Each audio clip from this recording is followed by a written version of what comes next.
Hello বন্ধুরা, আজ আমি তোমাদের এমন একটি গোপন কথা বলতে যাচ্ছি যা তোমরা হয়তো কখনো শোনোনি। এই গোপন কথাটি এত অদ্ভুত, এত আশ্চর্যজনক যে আমি যখন তোমাদের বলবো তখন তোমরা বিশ্বাস করবে না, কিন্তু এটা 100% সত্য। এই গোপন কথাটি প্রত্যেক মানুষের সাথে সম্পর্কিত, তুমি, আমি এবং পৃথিবীর সকলের সাথে। এই গোপন কথাটি এমন যে যদি তোমরা এটি বুঝতে পারো তাহলে তোমাদের পুরো জীবন বদলে যাবে, তোমাদের চিন্তাভাবনা বদলে যাবে এবং তোমরা জীবনের আসল অর্থ বুঝতে পারবে। তোমরা হয়তো ভাবছ এই গোপন কথাটি কি? আমি এখন তোমাদের বলবো না, দয়া করে একটু অপেক্ষা করো। প্রথমে আমি তোমাদের কিছু প্রশ্ন জিজ্ঞাসা করি। তোমাদের সাথে কি কখনো এমন ঘটেছে যে তোমরা খুব বিপদে পড়েছিলে এবং হঠাৎ কোথাও থেকে সাহায্য এসেছিলে? কখনো কি এমন ঘটেছে যে তোমরা কিছু করতে যাচ্ছিলে এবং একজন অপরিচিত লোক তোমাদের থামিয়ে ভিন্ন পথ দেখিয়েছিলে? পরে কি তোমরা বুঝতে পেরেছিলে যে সেই পথটিই সঠিক ছিল? কখনো কি এমন ঘটেছে যে তোমরা খুব মন খারাপ করেছিলে, খুব দুঃখিত ছিলে এবং হঠাৎ কারো হাসি বা একটি কথা তোমাদের পুরো মেজাজ বদলে দিয়েছিলে? যদি তাই হয় তাহলে কি কখনো ভেবে দেখেছ কিভাবে এটা সব ঘটে গেল? এটা কি কেবলই কাকতালীয় ছিল নাকি এর পিছনে অন্য কোনো কারণ ছিল?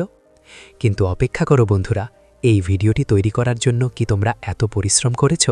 তাহলে বিনিময়ে ভিডিওটি লাইক করো, এই কঠোর পরিশ্রমের ফসল। বন্ধুরা, ভিডিওটি লাইক করো এবং চ্যানেলটি সাবস্ক্রাইব করো। এছাড়াও মন্তব্যে ধন্যবাদ ইউনিভার্স লিখো, যাতে মহাবিশ্ব তোমার ইচ্ছা শুনতে পায় এবং তা দ্রুত পূরণ করে। চলুন ভিডিওটি চালিয়ে যাই। আমি তোমাকে বলতে চাই, এটা কোনো কাকতালীয় ঘটনা ছিল না। এর পেছনে লুকিয়ে আছে এক বিরাট রহস্য। এমন একটি রহস্য যা আমরা সবাই জানি কিন্তু চিনতে পারি না। এই রহস্য এত স্পষ্ট যে আমরা তা দেখতে পাই না। এই রহস্য এত কাছের যে আমরা তা অনুভব করতে পারি না। এবং সবচেয়ে গুরুত্বপূর্ণ বিষয় হল, এই রহস্যটি প্রতিদিন আমাদের কাছে প্রকাশিত হয়। এটি প্রতি মুহূর্তে আমাদের চারপাশে থাকে, কিন্তু আমরা তা উপেক্ষা করি। তুমি কি জানতে চাও এই রহস্যটি কি? আমার সাথে থাকো, কারণ আমি যা বলতে যাচ্ছি তা তোমার মনকে নাড়া দেবে। কল্পনা করো, যদি আমি তোমাকে বলি যে তুমি যাকে প্রতিদিন খোঁজো, যার জন্য তুমি মন্দিরে যাও, পূজা করো এবং ঘন্টার পর ঘন্টা প্রার্থনা করো, সে তোমার সাথে দেখা করতে আসে। হ্যাঁ, এটা অদ্ভুত শোনাচ্ছে, তাই না? কিন্তু এটা সত্য। যা এত দূরে মনে হয় তা আসলে তোমার পাশেই। তুমি আকাশে যা খোঁজো তা আসলে পৃথিবীতে, তোমার চারপাশে, ঠিক তোমার সামনে। তুমি এখনো বুঝতে পারো না? তাহলে শোনো, আমি তোমাকে একটি গল্প বলি। না না, গল্প নয়, তোমাকে একটি সত্যি কথা বলি। একজন লোক ছিল যে ঈশ্বরের খোঁজ করত। সে প্রতিদিন মন্দিরে যেত, ঘন্টার পর ঘন্টা প্রার্থনা করত, কিন্তু শান্তি খুঁজে পেত না। একদিন খুব মন খারাপ করে সে একজন সাধুর কাছে গিয়ে বলল, আমি ঈশ্বরের খোঁজ করছি, কিন্তু তাকে খুঁজে পাচ্ছি না। সাধু হেসে বললেন, ঈশ্বর প্রতিদিন তোমার সাথে দেখা করতে আসেন, কিন্তু তুমি তাকে চিনতে পারো না। লোকটি হতবাক হয়ে জিজ্ঞাসা করল, এটা কিভাবে সম্ভব? আমি কখনো ঈশ্বরকে দেখিনি। তারপর সাধু তাকে বললেন, কাল থেকে তোমার উচিত সাবধানে পর্যবেক্ষণ করা, তোমার জীবনে আসা প্রত্যেক ব্যক্তিকে পর্যবেক্ষণ করা। আর লোকটি ঠিক তাই করল। পরের দিন যখন সে বাড়ি থেকে বেরোলো, তখন পথে এক ভিক্ষুকের সাথে তার দেখা হলো, যে জল চাইছিল। সে তাকে জল দিল। তারপর সে এক বৃদ্ধা মহিলার সাথে দেখা করল, যার রাস্তা পার হতে কষ্ট হচ্ছিল। সে তাকে সাহায্য করল। তারপর সে একটি শিশুর সাথে দেখা করল, যে কাঁদছিল। সে তাকে শান্ত করল। আর সেই রাতে যখন সে বাড়িতে পৌঁছালো, তখন সে বুঝতে পারল যে সাধুর অর্থ কী। তোমরা কি বুঝতে পেরেছ বন্ধুরা? এখন আমি তোমাদের সেই গোপন কথা বলবো যার জন্য তোমরা অপেক্ষা করছিলে।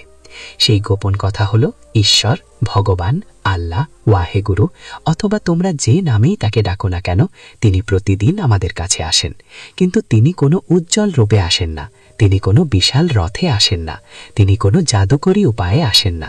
তিনি আমাদের মধ্যে সাধারণ মানুষ হিসেবে আবির্ভূত হন। তারা আসে, তারা দরিদ্রের আকারে আসে যারা তোমার সাহায্য চায়, তারা সেই বৃদ্ধের আকারে আসে যার তোমার প্রয়োজন, তারা সেই শিশুর আকারে আসে যে তোমার দিকে তাকিয়ে হাসে, তারা সেই অপরিচিত ব্যক্তির আকারে আসে যে তোমাকে কঠিন সময়ে সাহায্য করে। আজ আমি তোমাদের কাছে এই আশ্চর্য রহস্যটি প্রকাশ করছি। এখন তোমরা হয়তো ভাবছ, এটা কিভাবে সম্ভব? তো বন্ধুরা, আমি তোমাদের খুব সহজ ভাষায় এটা ব্যাখ্যা করছি। যখন আমরা বলি যে ঈশ্বর সর্বত্র আছেন, তার মানে হলো তিনি সব কিছুর মধ্যে আছেন, তিনি প্রত্যেক ব্যক্তির মধ্যে আছেন। যদি ঈশ্বর সত্যিই সর্বত্র থাকেন, তাহলে তিনি মানুষের মধ্যেও আছেন। যখন কেউ তোমাকে সাহায্য করে, তখন তারা তাদের ভেতরে থাকা ঈশ্বরের কথা শুনছে। যখন কেউ তোমার জন্য ভালো চিন্তা করে, তখন তারা ঈশ্বরের কণ্ঠস্বর শুনছে। যখন কেউ নিঃস্বার্থভাবে কারো সেবা করে, তখন তারা ঈশ্বরের কাজ করছে। তাই যখনই কেউ তোমার ভালো করে, তখন বুঝতে হবে যে ঈশ্বর সেই ব্যক্তির মাধ্যমে তোমাকে সাহায্য করেছেন। এখন আমি তোমাদের বলতে চাই, কেন আমরা ঈশ্বরকে চিনতে ব্যর্থ হই। প্রথম কারণ হল আমাদের প্রত্যেকটা ভুল। আমরা মনে করি যে ঈশ্বর কিছু জাদু করবেন, কিছু অলৌকিক কাজ করবেন, আকাশ থেকে নেমে আমাদের সামনে উপস্থিত হবেন। কিন্তু ঈশ্বর তা করেন না। তিনি খুব সহজভাবে আসেন, এত সহজ যে আমরা তাকে চিনতেও পারি না। ঠিক যেমন সিনেমার নায়ক নিজেকে একজন সাধারণ মানুষের ছদ্মবেশে রাখে এবং কেউ তাকে চিনতে পারে না, একইভাবে ঈশ্বর আমাদের মধ্যে সাধারণ মানুষের রূপে বাস করেন এবং আমরা তাকে চিনতে পারি না। আরেকটি কারণ হল আমরা আমাদের সমস্যায় এতটাই মগ্ন থাকি যে আমরা আমাদের চারপাশে কিছুই দেখতে পারি না। সকাল থেকে সন্ধ্যা পর্যন্ত আমরা আমাদের উদ্বেগে ডুবে থাকি। আমরা আমাদের সমস্যা নিয়ে ভাবতে থাকি এবং আমাদের চারপাশে কি ঘটছে তা দেখতে পাই না। ঠিক যেমন একজন ব্যক্তি অন্ধকারে হাঁটছে, হাতে মশাল ধরে, নিচে তাকালে পথ দেখতে পায় না, একইভাবে আমরা আমাদের সমস্যায় এতটাই মগ্ন থাকি যে আমরা ঈশ্বরের লক্ষণ দেখতে পাই না। তৃতীয় কারণ হল আমরা কেবল বড় বড় জিনিসেই ঈশ্বরকে খুঁজি। আমরা মনে করি যে ঈশ্বরকে কোনো বড় মন্দিরে পাওয়া যাবে, কোনো বড় অলৌকিক ঘটনায় দেখা যাবে, কোনো বড় অনুষ্ঠানে তিনি আবির্ভূত হবেন। কিন্তু সত্য হল ঈশ্বর ক্ষুদ্রতম জিনিসের মধ্যেই লুকিয়ে আছেন, হাসিতে, সদয় কথায়, সাহায্যের একটি ছোট অঙ্গভঙ্গিতে, একটি প্রেমময় দৃষ্টিতে। কিন্তু আমরা এই ছোট ছোট জিনিসগুলিকে উপেক্ষা করি, কারণ আমরা মনে করি এগুলো দৈনন্দিন রুটিন। এর মধ্যে ঈশ্বর কোথায়? এখন আমি আপনাকে বলবো, ঈশ্বর আমাদের জীবনে বিভিন্ন রূপে আসেন এবং আমরা কিভাবে তাকে চিনতে পারি। প্রথম রূপটি হলো একজন অভাবী ব্যক্তির। যখন একজন দরিদ্র ব্যক্তি, একজন ভিক্ষুক, একজন শ্রমিক, একজন নিঃস্ব ব্যক্তি আপনার কাছে আসে এবং সাহায্য চায়, তখন বুঝুন যে ঈশ্বর আপনার কাছে এসেছেন। তিনি আপনাকে পরীক্ষা করছেন যে আপনার করুণা আছে কিনা, আপনি অন্যদের সাহায্য করতে পারেন কিনা। আপনি যদি সেই অভাবী ব্যক্তিকে সাহায্য করেন, তাহলে আপনি ঈশ্বরের সেবা করছেন। কিন্তু আমরা কি করি? আমরা সেই ব্যক্তি থেকে মুখ ফিরিয়ে নিই। আমরা মনে করি সে কেবল ভিক্ষা করছে, সে অলস, সে কাজ করতে চায় না, এবং এইভাবে আমরা ঈশ্বরকে প্রত্যাখ্যান করি। দ্বিতীয় রূপটি হলো একজন অপরিচিত ব্যক্তির। কখনো কখনো আমরা কঠিন পরিস্থিতিতে থাকি এবং একজন অপরিচিত ব্যক্তি আমাদের সাহায্য করে। তারা আমাদের পথ দেখায়, অথবা আমাদের জিনিসপত্র বহন করে, অথবা কেবল কিছু ভালো পরামর্শ দেয়। সেই মুহূর্তে আমরা তাদের ধন্যবাদ জানাই এবং ভুলে যাই। কিন্তু আপনি কি কখনো ভেবে দেখেছেন যে সেই ব্যক্তিটি সেই সময় সেখানে কিভাবে পৌঁছেছিল? এটা কি কেবল একটি কাকতালীয় ঘটনা? না বন্ধুরা, এটা ঈশ্বরের পরিকল্পনা ছিল। ঈশ্বর সেই ব্যক্তিকে আপনাকে সাহায্য করার জন্য পাঠিয়েছিলেন। ঈশ্বর আপনাকে সেই অপরিচিত ব্যক্তির রূপে সাহায্য করেছিলেন। তৃতীয় রূপটি হলো একটি শিশুর। শিশুরা ঈশ্বরের সবচেয়ে শুদ্ধতম রূপ। তাদের মধ্যে কোনো মন্দ নেই, কোনো ছলনা নেই, কোনো ঘৃণা নেই।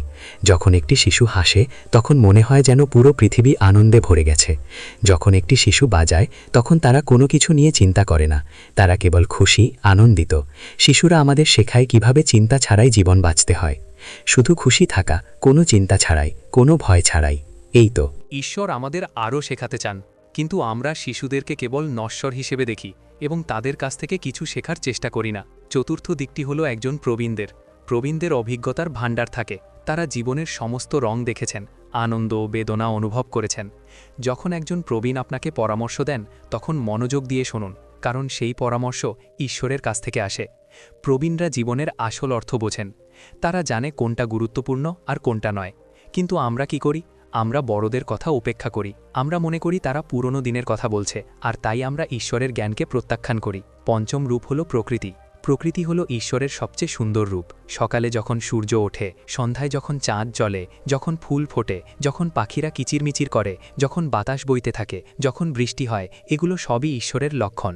প্রকৃতি আমাদের প্রতিদিন ঈশ্বরের কথা মনে করিয়ে দেয়, কিন্তু আমরা তা দেখতে পাই না। আমরা আমাদের মোবাইল ফোন, আমাদের কাজ, আমাদের জগৎ নিয়ে এতটাই ব্যস্ত হয়ে পড়েছি যে প্রকৃতির সৌন্দর্য আমরা হারিয়ে ফেলি। আমরা ভুলে গেছি কিভাবে সূর্যের আলো উপভোগ করতে হয়, কিভাবে বাতাস অনুভব করতে হয়, কিভাবে ফুলের সুবাস নিতে হয়, এবং এইভাবে আমরা ঈশ্বরের সবচেয়ে কাছের হওয়ার সুযোগ হারিয়ে ফেলি। ষষ্ঠ রূপ হলো একটি অসুবিধার রূপ। হ্যাঁ বন্ধুরা, কখনো কখনো ঈশ্বর আমাদের জীবনে অসুবিধার আকারে আসেন। আপনি হয়তো ভাবছেন এটা কিভাবে সম্ভব, অসুবিধা খারাপ জিনিস, কিন্তু তারা আমাদের শক্তিশালী করে, তারা আমাদের শিক্ষা দেয়, তারা আমাদের বদলে দেয়। যখন আমরা কঠিন কিছুর মধ্য দিয়ে যাই, তখন আমরা একজন নতুন ব্যক্তি হিসেবে আবির্ভূত হই, আমরা জ্ঞানী হই, আমরা আরও সহনশীল হই, আমরা আরও শক্তিশালী হই। তাই যখনই আপনার জীবনে কোনো অসুবিধা আসে, তখন ভাববেন না যে ঈশ্বর আপনার উপর রাগান্বিত, বরং ভাবুন যে ঈশ্বর আপনাকে কিছু শেখাতে চান, তিনি আপনাকে আরও বৃহত্তর কিছুর জন্য প্রস্তুত করতে চান। সপ্তম রূপ হলো একটি ভালো চিন্তার রূপ। যখন হঠাৎ আপনার মনে একটি ভালো ধারণা আসে, একটি ভালো পরামর্শ, একটি সমাধান আসে, তখন বুঝুন যে এটি ঈশ্বরের কাছ থেকে একটি বার্তা। ঈশ্বর আমাদের চিন্তাভাবনার মাধ্যমে আমাদের সাথে কথা বলেন। যখন আমরা চুপ থাকি, যখন আমরা ধ্যান করি, তখন আমরা ঈশ্বরের কণ্ঠস্বর শুনতে পাই। কিন্তু আমাদের মন এতটাই অস্থির, এত চিন্তা চলতে থাকে যে আমরা ঈশ্বরের কণ্ঠস্বর শুনতে পাই না। অতএব প্রতিদিন কিছু সময় চুপচাপ বসে থাকা গুরুত্বপূর্ণ। আপনার মনকে শান্ত করুন এবং ঈশ্বরের কণ্ঠস্বর শোনার চেষ্টা করুন। কিন্তু অপেক্ষা করুন বন্ধুরা, আমরা আপনার জন্য এই ভিডিওটি তৈরি করার জন্য অনেক প্রচেষ্টা করেছি, তাই বিনিময়ে ভিডিওটি লাইক করুন এই প্রচেষ্টার ফল। বন্ধুরা, ভিডিওটি লাইক করুন এবং চ্যানেল সাবস্ক্রাইব করুন, এবং মন্তব্যে থ্যাংক দি ইউনিভার্স লিখুন, যাতে ইউনিভার্স আপনার ইচ্ছা শোনে এবং দ্রুততা পূরণ করে। ভিডিওটি চালিয়ে যাওয়া যাক। অষ্টম রূপ হলো একটি ভালো বই অথবা একটি ভালো গান। কখনো কখনো আমরা গভীরভাবে উদ্বিগ্ন হই এবং হঠাৎ করে আমরা এমন একটি বই খুঁজে পাই বা এমন একটি গান শুনি যা আমাদের সম্পূর্ণ চিন্তাভাবনাকে বদলে দেয়। এটি আমাদের একটি নতুন দিক নির্দেশনা দেয়, এটি আমাদের শক্তি দেয়। এটি দি কাকতালীয়? না, এটি ঈশ্বরের কাছ থেকে একটি বার্তা। ঈশ্বর বই, গান এবং গল্পের মাধ্যমে আমাদের সাথে কথা বলেন। যখন আমরা একটি ভালো বই পড়ি, তখন আমরা ঈশ্বরের গান শিখি। যখন আমরা একটি ভালো গান শুনি, তখন আমরা ঈশ্বরের সঙ্গীত শুনছি। নবম রূপ হলো একটি স্বপ্ন। কখনো কখনো ঈশ্বর স্বপ্নের মাধ্যমে আমাদের সাথে কথা বলেন। যখন আমরা ঘুমাই, তখন আমাদের মন শান্ত থাকে এবং তারপর ঈশ্বর আমাদের বার্তা দেন। অনেকেই তাদের স্বপ্নে প্রাপ্ত লক্ষণগুলির উপর ভিত্তি করে তাদের জীবনের সবচেয়ে বড় সিদ্ধান্ত নিয়েছেন। যদি আপনার এমন একটি বারবার স্বপ্ন থাকে যা আপনাকে গভীরভাবে প্রভাবিত করে, তবে তাতে মনোযোগ দিন। এটা সম্ভব যে ঈশ্বর আপনাকে কিছু বলার চেষ্টা করছেন। ঐশ্বরিক রূপ হলো আপনার ভেতরের কণ্ঠস্বরের রূপ। হ্যাঁ বন্ধুরা, ঈশ্বর আমাদের মধ্যে সবচেয়ে বেশি বাস করেন। যখন আমরা কিছু ভুল করতে যাচ্ছি এবং আমাদের মন বলে এটা ভুল, এটা করো না, সেটাই ঈশ্বরের কণ্ঠস্বর। যখন আমরা কাউকে সাহায্য করার ইচ্ছা করি, যখন আমরা কারোর জন্য ভালো চিন্তা করি, যখন আমরা ভালোবাসা অনুভব করি, তখন সবকিছুই ঈশ্বরের উপস্থিতি, আমাদের বিবেক, আমাদের ভেতরের সত্তা। ঈশ্বর আমাদের আরও শেখাতে চান, কিন্তু আমরা শিশুদেরকে কেবল নশ্বর হিসেবে দেখি এবং তাদের কাছ থেকে কিছু শেখার চেষ্টা করি না। চতুর্থ দিকটি হলো একজন প্রবীণদের অভিজ্ঞতার ভাণ্ডার থাকে। তারা জীবনের সমস্ত রং দেখেছেন, আনন্দ, বেদনা অনুভব করেছেন। যখন একজন প্রবীণ আপনাকে পরামর্শ দেন, তখন মনোযোগ দিয়ে শুনুন, কারণ সেই পরামর্শ ঈশ্বরের কাছ থেকে আসে। প্রবীণরা জীবনের আসল অর্থ বোঝেন। তারা জানে কোনটা গুরুত্বপূর্ণ আর কোনটা নয়।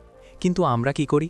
আমরা বড়দের কথা উপেক্ষা করি। আমরা মনে করি তারা পুরনো দিনের কথা বলছে, আর তাই আমরা ঈশ্বরের জ্ঞানকে প্রত্যাখ্যান করি। পঞ্চম রূপ হলো প্রকৃতি হলো ঈশ্বরের সবচেয়ে সুন্দর রূপ। সকালে যখন সূর্য ওঠে, সন্ধ্যায় যখন চাঁদ জ্বলে, যখন ফুল ফোটে, যখন পাখিরা কিচিরমিচির করে, যখন বাতাস বইতে থাকে, যখন বৃষ্টি হয়, এগুলো সবই ঈশ্বরের লক্ষণ। প্রকৃতি আমাদের প্রতিদিন ঈশ্বরের কথা মনে করিয়ে দেয়, কিন্তু আমরা তা দেখতে পাই না। আমরা আমাদের মোবাইল ফোন, আমাদের কাজ, আমাদের জগৎ নিয়ে এতটাই ব্যস্ত হয়ে পড়েছি যে প্রকৃতির সৌন্দর্য আমরা হারিয়ে ফেলি। আমরা ভুলে গেছি কিভাবে সূর্যের আলো উপভোগ করতে হয়, কিভাবে বাতাস অনুভব করতে হয়, কিভাবে ফুলের সুবাস নিতে হয়, এবং এইভাবে আমরা ঈশ্বরের সবচেয়ে কাছের হওয়ার সুযোগ হারিয়ে ফেলি। ষষ্ঠ রূপ হলো একটি অসুবিধার রূপ। হ্যাঁ বন্ধুরা, কখনো কখনো ঈশ্বর আমাদের জীবনে অসুবিধার আকারে আসেন। আপনি হয়তো ভাবছেন এটা কিভাবে সম্ভব, অসুবিধা খারাপ জিনিস, কিন্তু তারা আমাদের শক্তিশালী করে, তারা আমাদের শিক্ষা দেয়, তারা আমাদের বদলে দেয়। যখন আমরা কঠিন কিছুর মধ্য দিয়ে যাই, তখন আমরা একজন নতুন ব্যক্তি হিসেবে আবির্ভূত হই, আমরা জ্ঞানী হই, আমরা আরও সহনশীল হই, আমরা আরও শক্তিশালী হই। তাই যখনই আপনার জীবনে কোনো অসুবিধা আসে, তখন ভাববেন না যে ঈশ্বর আপনার উপর রাগান্বিত, বরং ভাবুন যে ঈশ্বর আপনাকে কিছু শেখাতে চান, তিনি আপনাকে আরও বৃহত্তর কিছুর জন্য প্রস্তুত করতে চান। সপ্তম রূপ হলো একটি ভালো চিন্তার রূপ। যখন হঠাৎ আপনার মনে একটি ভালো ধারণা আসে, একটি ভালো পরামর্শ, একটি সমাধান আসে, তখন বুঝুন যে এটি ঈশ্বরের কাছ থেকে একটি বার্তা। ঈশ্বর আমাদের চিন্তাভাবনার মাধ্যমে আমাদের সাথে কথা বলেন। যখন আমরা চুপ থাকি, যখন আমরা ধ্যান করি, তখন আমরা ঈশ্বরের কণ্ঠস্বর শুনতে পাই। কিন্তু আমাদের মন এতটাই অস্থির, এত চিন্তা চলতে থাকে যে আমরা ঈশ্বরের কণ্ঠস্বর শুনতে পাই না। অতএব প্রতিদিন কিছু সময় চুপচাপ বসে থাকা গুরুত্বপূর্ণ। আপনার মনকে শান্ত করুন এবং ঈশ্বরের কণ্ঠস্বর শোনার চেষ্টা করুন। কিন্তু অপেক্ষা করুন বন্ধুরা, আমরা আপনার জন্য এই ভিডিওটি তৈরি করার জন্য অনেক প্রচেষ্টা করেছি, তাই বিনিময়ে ভিডিওটি লাইক করুন এই প্রচেষ্টার ফল।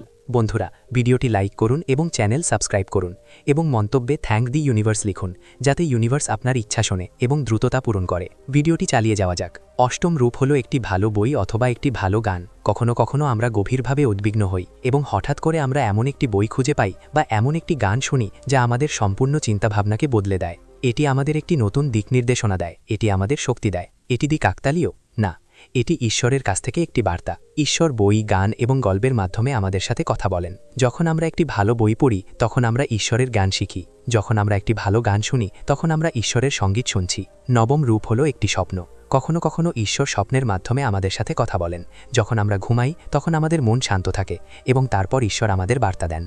অনেকেই তাদের স্বপ্নে প্রাপ্ত লক্ষণগুলির উপর ভিত্তি করে তাদের জীবনের সবচেয়ে বড় সিদ্ধান্ত নিয়েছেন। যদি আপনার এমন একটি বারবার স্বপ্ন থাকে যা আপনাকে গভীরভাবে প্রভাবিত করে, তবে তাতে মনোযোগ দিন। এটা সম্ভব যে ঈশ্বর আপনাকে কিছু বলার চেষ্টা করছেন। ঐশ্বরিক রূপ হলো আপনার ভেতরের কণ্ঠস্বরের রূপ। হ্যাঁ বন্ধুরা, ঈশ্বর আমাদের মধ্যে সবচেয়ে বেশি বাস করেন। যখন আমরা কিছু ভুল করতে যাচ্ছি এবং আমাদের মন বলে এটা ভুল, এটা করো না, সেটাই ঈশ্বরের কণ্ঠস্বর। যখন আমরা কাউকে সাহায্য করার ইচ্ছা করি, যখন আমরা কারোর জন্য ভালো চিন্তা করি, যখন আমরা ভালোবাসা অনুভব করি, তখন সবকিছুই ঈশ্বরের উপস্থিতি, আমাদের বিবেক, আমাদের ভেতরের সত্তা। চেতনা, আমাদের ভেতরের কণ্ঠস্বর, এগুলো সবই ঈশ্বরের রূপ। কিন্তু আমরা এই ভেতরের কণ্ঠস্বর শুনি না। আমরা আমাদের মন, আমাদের স্বার্থপরতা, আমাদের আকাঙ্ক্ষা শুনি এবং ঈশ্বরের কণ্ঠস্বরকে দমন করি। এখন প্রশ্ন হল, আমরা ঈশ্বরকে কিভাবে চিনব? এর জন্য প্রথম প্রয়োজন হল সচেতনতা। আমাদের অবশ্যই সতর্ক, সচেতন থাকতে হবে। আমাদের চারপাশে কি ঘটছে তা আমাদের অবশ্যই সাবধানে পর্যবেক্ষণ করতে হবে। সকালে ঘুম থেকে উঠলে ভাববেন না যে আরেকটি দিন শুরু হয়েছে, বরং ভাবুন যে ঈশ্বর আপনাকে বাঁচার, ভালো কিছু করার আরেকটি সুযোগ দিয়েছেন। যখন আপনি কারোর সাথে দেখা করেন, তখন ভাববেন না যে এটি কেবল একজন সাধারণ ব্যক্তি, বরং ভাবুন যে সম্ভবত ঈশ্বর এই ব্যক্তির মাধ্যমে আপনার সাথে দেখা করতে এসেছেন। দ্বিতীয় প্রয়োজন হল কৃতজ্ঞতা। আমাদের প্রতিটি ছোট জিনিসের জন্য কৃতজ্ঞ হওয়া উচিত। যখন আপনার খাবার জন্য খাবার থাকে, তখন ঈশ্বরকে ধন্যবাদ। যখন আপনার থাকার জন্য একটি ঘর থাকে, তখন ঈশ্বরকে ধন্যবাদ। যখন আপনার পরিবার আপনার সাথে থাকে, তখন ঈশ্বরকে ধন্যবাদ। যখন আপনি সুস্থ থাকেন, তখন ঈশ্বরকে ধন্যবাদ। আমরা যত বেশি কৃতজ্ঞ হব, তত বেশি আমরা ঈশ্বরের উপস্থিতি অনুভব করব। তৃতীয় প্রয়োজন হল সেবা। যদি তুমি ঈশ্বরকে জানতে চাও, তাহলে অন্যদের সেবা করো। যখন তুমি কাউকে সাহায্য করো, তখন তুমি ঈশ্বরের সেবা করো। যখন তুমি কাউকে খুশি করো, তখন তুমি ঈশ্বরকে খুশি করো। যখন তুমি কারো দুঃখ লাঘব করো, তখন তুমি ঈশ্বরের কাজ করো। তাই প্রতিদিন কাউকে সাহায্য করার চেষ্টা করো, কাউকে খুশি করো, কারো জন্য ভালো কিছু করো এবং দেখো ঈশ্বর কিভাবে তোমার আরও কাছে আসবেন। চতুর্থ প্রয়োজন হল ভালোবাসা। ঈশ্বর হলেন ভালোবাসা। যেখানে ভালোবাসা আছে, সেখানে ঈশ্বর আছেন। তাই সবাইকে ভালোবাসো, সব কিছু ভালোবাসো। তোমার পরিবারকে ভালোবাসো, তোমার বন্ধুদেরও ভালোবাসো, এমনকি অপরিচিতদেরও ভালোবাসো। প্রাণীদের ভালোবাসো, গাছপালা ভালোবাসো, প্রকৃতিকে ভালোবাসো। যখন তোমার হৃদয় ভালোবাসায় ভরে যাবে, তখন তুমি সর্বত্র ঈশ্বরকে দেখতে শুরু করবে। তুমি তাকে সবকিছুতেই অনুভব করবে। পঞ্চম প্রয়োজন হল ক্ষমা। যতক্ষণ আমরা অন্যদের প্রতি রাগ, ঘৃণা এবং বিরক্তি পোষণ করি, ততক্ষণ আমরা ঈশ্বরকে চিনতে পারি না। অতএব যারা তোমার সাথে অন্যায় করেছে, তাদের ক্ষমা করো। যাদের সাথে তোমার শত্রুতা আছে, তাদের ক্ষমা করো। যারা তোমাকে আঘাত করেছে, তাদের ক্ষমা করো। এবং যদি তুমি কারোর সাথে অন্যায় করে থাকো, তাদের কাছে ক্ষমা চাও। যখন তোমার মন পরিষ্কার, বিশুদ্ধ হবে, তখন তুমি ঈশ্বরকে দেখতে পাবে। ষষ্ঠ প্রয়োজন হল শান্তি। ঈশ্বর শান্তিতে বাস করেন। কোলাহলে নয়।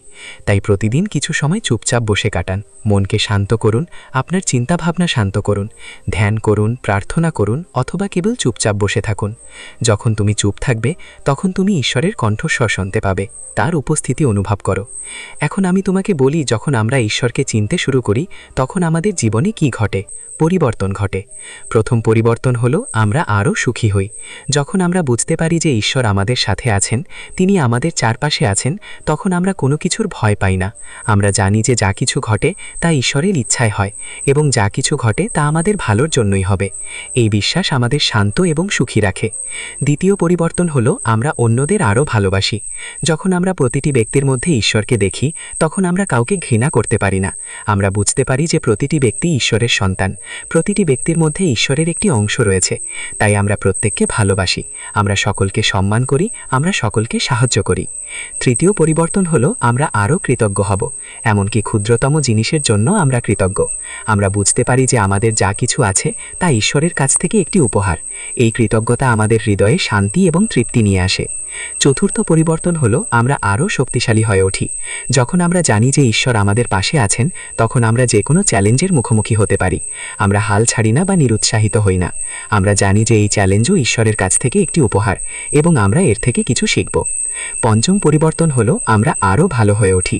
যখন আমরা সর্বত্র ঈশ্বরকে দেখি তখন আমরা খারাপ কিছু করতে পারি না। আমরা বিশ্বাস করি ঈশ্বর আমাদের দেখছেন।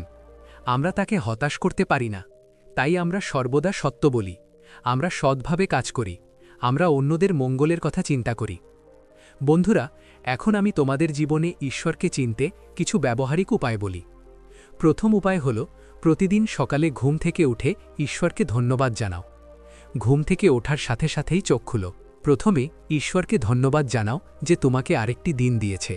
তারপর বিছানা থেকে ওঠার আগে 5 মিনিট চুপচাপ বসে ভাবো যে আজ তুমি কি ভালো করবে, তুমি কাকে সাহায্য করবে, ঈশ্বরকে কিভাবে খুশি করবে। দ্বিতীয় উপায় হল প্রতিটি ব্যক্তির মধ্যে ঈশ্বরকে দেখা। যখনই তুমি কারো সাথে দেখা করো, সে পরিবার, বন্ধু, প্রতিবেশী বা অপরিচিত হোক না কেন, তাদের সাথে এমন আচরণ করো যেন তারা ঈশ্বর। তাদের সাথে ভালোবাসা এবং শ্রদ্ধার সাথে কথা বলো। যদি তাদের সাহায্যের প্রয়োজন হয় তাহলে তা প্রদান করো। তৃতীয় উপায় হল প্রতিদিন অন্তত একটি ভালো কাজ করা। যত ছোটই হোক না কেন কিছু ভালো কাজ করো। কাউকে খাওয়াও, কাউকে জল দাও, কাউকে সাহায্য করো, কাউকে খুশি করো এবং কাউকে ভালো কিছু বলো। যখন তুমি এই কাজগুলো করবে তখন তুমি ঈশ্বরের কাজ করবে। চতুর্থ উপায় হল প্রকৃতির সাথে সময় কাটানো। প্রতিদিন বাইরে কিছু সময় কাটাও। প্রকৃতিতে বেরো, পার্কে যাও, গাছপালা দেখো, ফুল দেখো, পাখি দেখো, সূর্যের আলোয় বসো, বাতাস অনুভব করো। ঈশ্বর প্রকৃতির খুব কাছে, তুমি সেখানে তাকে সহজেই অনুভব করতে পারো। পঞ্চম উপায় হল প্রতিদিন ধ্যান করা বা প্রার্থনা করা। এমনকি যদি তা মাত্র 10 মিনিটই হয়, তবুও প্রতিদিন কিছু সময় চুপচাপ বসে থাকো। তোমার মনকে শান্ত করো এবং ঈশ্বরের সাথে কথা বলো। তুমি তার কাছে কিছু চাইতে পারো, কিছু বলতে পারো, অথবা কেবল তার উপস্থিতিতে বসতে পারো। এই সময়টি খুবই মূল্যবান। এই মুহূর্তে তুমি ঈশ্বরের সবচেয়ে কাছে। ষষ্ঠ উপায় হল তোমার বিবেকের কথা শোনা। যখনই তুমি কোনো সিদ্ধান্ত নিবে, প্রথমে নিজেকে জিজ্ঞাসা করো যে এটা ঠিক নাকি ভুল। যদি তোমার মন বলে যে এটা ভুল, তাহলে তা করো না, তা তোমার যতই উপকার করুক না কেন। আর যদি তোমার মন বলে যে এটা ঠিক, তাহলে তা করো, যতই কঠিন হোক না কেন। তোমার বিবেক, তোমার মন, তোমার ভেতরের কণ্ঠস্বর ঈশ্বরের কণ্ঠস্বর। সর্বদা এটি শুনুন। সপ্তম উপায় হল প্রতিটি কাজকে উপাসনা হিসেবে গণ্য করা। তুমি গৃহস্থালির কাজ করছো, অফিসের কাজ করছো, অধ্যয়ন করছো অথবা অন্য কিছু করছো, তা ঈশ্বরের প্রতি উপাসনা হিসেবে গণ্য করো। সম্পূর্ণ আন্তরিকতার সাথে এটি করো, সম্পূর্ণ নিষ্ঠার সাথে এটি করো। মনে করো যে তুমি এই কাজটি ঈশ্বরের জন্য করছো। যখন তুমি এই অনুভূতি নিয়ে কাজ করো তখন প্রতিটি কাজ উপাসনা হয়ে ওঠে। অষ্টম উপায় হল প্রতিদিন নতুন কিছু শেখা। ঈশ্বর আমাদের প্রতিদিন কিছু শেখান, কিন্তু আমরা শিখি না। তাই প্রতিদিনের শেষে কিছু সময় নিন এবং আজ আপনি যা শিখেছেন তা নিয়ে ভাবুন। আপনি কি অভিজ্ঞতা অর্জন করেছেন? আপনি কি বুঝতে পেরেছেন? হয়তো আজ কেউ আপনাকে কিছু শিখিয়েছে, অথবা কোনো ঘটনা আপনাকে একটি শিক্ষা দিয়েছে। এই সমস্ত শিক্ষা মনে রাখবেন, আপনার জীবনে সেগুলি বাস্তবায়ন করুন। নবম উপায় হল আপনার ভুল স্বীকার করা এবং সেগুলি সংশোধন করা। আমরা সকলেই ভুল করি, এটি মানবিক। তবে আমাদের ভুল স্বীকার করা এবং সংশোধন করা গুরুত্বপূর্ণ। যখন আপনি ভুল করেন তখন তা লুকাবেন না, এটি গ্রহণ করুন। ঈশ্বর ক্ষমা প্রার্থনা করুন এবং একই ভুল আর কখনো করবেন না। ঈশ্বর আমাদের ভুলের চেয়ে আমাদের সত্যকে বেশি ভালোবাসেন। সঠিক উপায় হল খুশি থাকা এবং অন্যদের খুশি করা। ঈশ্বর সুখে থাকেন। যখন আপনি খুশি থাকেন তখন ঈশ্বর আপনার কাছাকাছি থাকেন। তাই প্রতিটি পরিস্থিতিতে খুশি থাকার চেষ্টা করুন এবং অন্যদেরও খুশি করুন। যখন আপনি কাউকে খুশি করেন তখন আপনি ঈশ্বরকে খুশি করছেন। বন্ধুরা, আজ আমি আপনাকে যে গোপন কথাটি বলেছি তা নতুন নয়। এই গোপন কথাটি হাজার হাজার বছরের পুরনো। এটি সকল ধর্মেই উল্লেখ করা হয়েছে। সমস্ত সাধু সন্তরা এটি বলেছেন, কিন্তু কোনো কারণে আমরা এটি ভুলে গেছি। আমরা ঈশ্বরকে অনেক দূরে খুঁজতে শুরু করেছি যখন তিনি আমাদের কাছে থাকেন।